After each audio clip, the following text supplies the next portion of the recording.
Hey, welcome back to Vintage on Vintage. I'm Steve, and today I'm going to share some new pickups. Haven't shared anything since Strongsville, but I did pick up a few cards, a couple before actually Strongsville and a few after, so I thought we would share those with you. So how about we flip this camera and take a look at some cards? Hang on.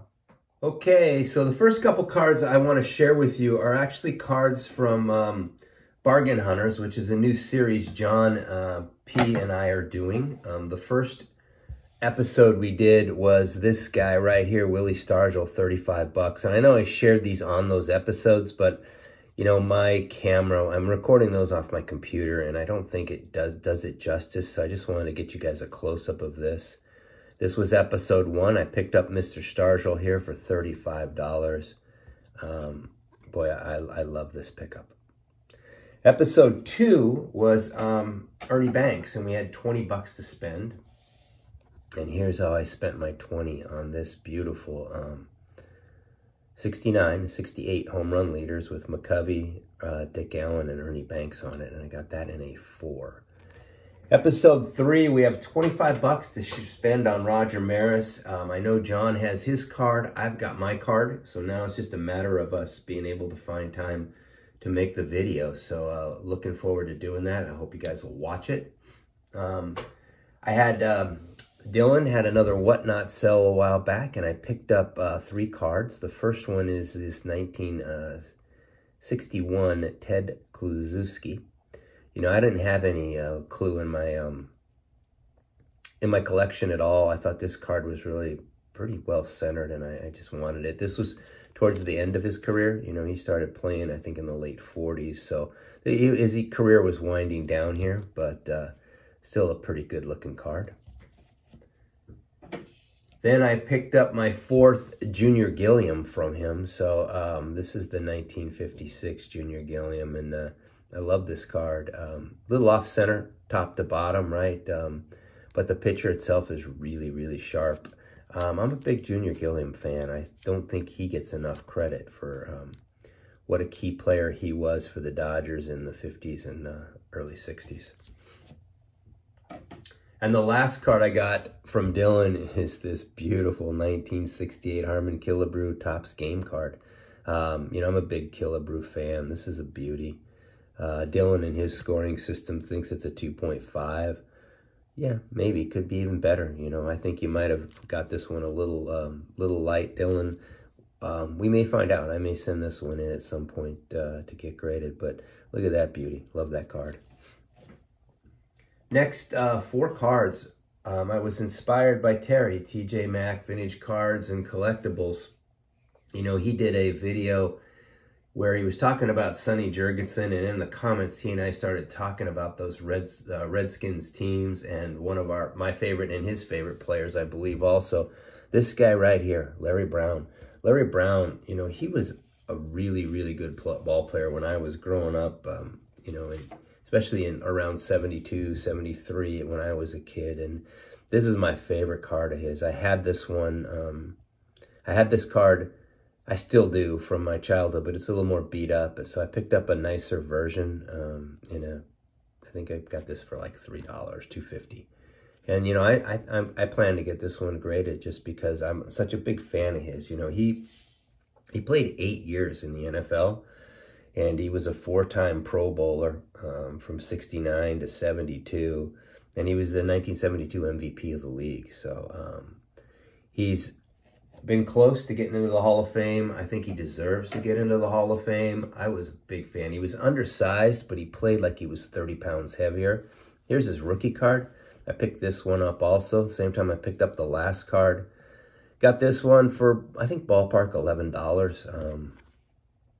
Love this card. This is just a beautiful card. You know, quick story about him. His first coach, year 1, with the Redskins was Vince Lombardi, who was the new Redskins coach. And what Lombardi noticed was that he was a bit slow off the snap count, and he wasn't getting to the hole quick enough. And he had him tested, and he found out that Brown had hearing issues in one of his ears. And then he petitioned the NFL, and they were allowed to put like a microphone in his helmet that helped him hear the snap count, and it helped him to get off the ball quicker. So I think that's kind of a cool story. I love this card. This one's definitely going to get graded at some point for me. And as I was thinking about Larry Brown, I thought about another football player who you don't hear about that was just so good back in the late 60s and early 70s, and that's this guy, Leroy Kelly. And I picked up this 1969 Leroy Kelly. Look at that. I mean, it's a 3.5, but you tell me why. It's a beautiful looking card. Leroy Kelly, you know, it's also the first card, by the way, in the set, which is always a big deal. But, you know, Leroy Kelly, for those guys who don't know, I mean, he's in the Hall of Fame, right? He was an 8th round draft pick, and he played, you know, he ran punts and kickoff returns his first couple years, and then he became the lead back after Jim Brown retired. And they didn't miss a beat. In 66, 67, and 68, he had, you know, 1,000-yard years in all 3 seasons. He led the league in rushing in 67 and 68. He had over 5 yards a carry all 3 of those years. He also had 16, 13, and 20 touchdowns those 3 years. So for all you guys that do fantasy sports, think about what a stud this guy would have been on your fantasy team. You know, when he retired, his 7,274 rushing yards were 4th all-time behind Jim Brown, Joe Perry, and Jim Taylor. And his 74 touchdowns, rushing touchdowns, were 3rd all-time. So he is a Hall of Famer. Think about those Browns teams back then. You know, from 60 to the early 70s, they had Jim Brown, followed by Leroy Kelly, the #1 and the #4 all-time rushers in the NFL at that time. So man, that team could really, really toe the rock. So Leroy Kelly's a guy you don't hear about that often, but I think he deserves a lot more credit for what a great running back he was back then. Next, Terry did a great piece on Steve Garvey. You know, I think you guys know I'm a Dodger fan. Garvey's my 3rd all-time favorite player. And I felt like I needed to go get some Garvey. So I went out and I found this beauty. Check this out. This is a 1982, you know, Kellogg's Steve Garvey in a Gem Mint 10. And I got I think I got this for like 32 bucks, maybe 34. I forget now, but it was in the low 30s. And I was just stoked to add this. You guys know I love the Kellogg's cards. I was really happy to add this card to my collection. And then, you know, I've been finding a lot of good deals on graded cards and eBays, or at least in my opinion, I think they're good deals. So I've picked up a couple. The first one I picked up was this 1957 Eddie Matthews. Look at that beauty. I picked this thing up for, in the mid-30s. I think out the door it was around 40 bucks. That's shipping and tax. But the actual price itself was in the 30s. I think the front of this thing is absolutely beautiful.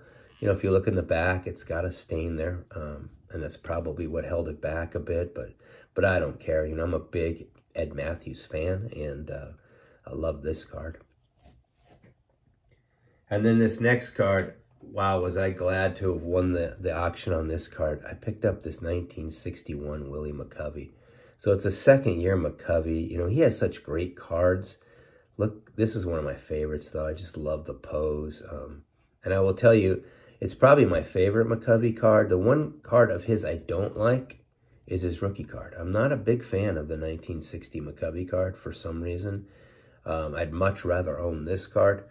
And I just think this one's a beauty. So, and I picked this one up, same thing. I picked it up in the low 30s. I think out the door it was less than 40 bucks maybe out the door, tax, shipping, and everything. So I was pretty happy to add that card. And my last card that I picked up, I've been looking for a decent version of this card for a while. It's the 1975 Robin Yount rookie card. I know my friend Dylan, this is his favorite card actually. He loves this card. And I thought this was a pretty nice version. Yeah, it's a little off left to right. I get it. It's not perfectly centered. Same with the back. But, you know, I won this bid for $49. So, you know, out the door, I think it might have been another $8 to $10. So it's probably pushing like $50, $58. But it's a Robin Yount rookie. I've been looking to add one of these to my collection for a while, so I was pretty excited about it. I think, I think there's good deals out there to be had on graded cards right now. You know me, I normally buy raw and grade them, and I will continue to do that because that's, to me, I find that to be the best bargain. But I'm also finding some really great deals, I believe, on mid-range, mid-grade Hall of Famers. So anyway, that is it. That's what I've been up to since Strongsville. I appreciate you guys, as always, taking the time to watch this. Would love to hear your comments. Let me know what you think of some of these pickups. Until we talk again, stay safe, keep collecting. Talk to you soon.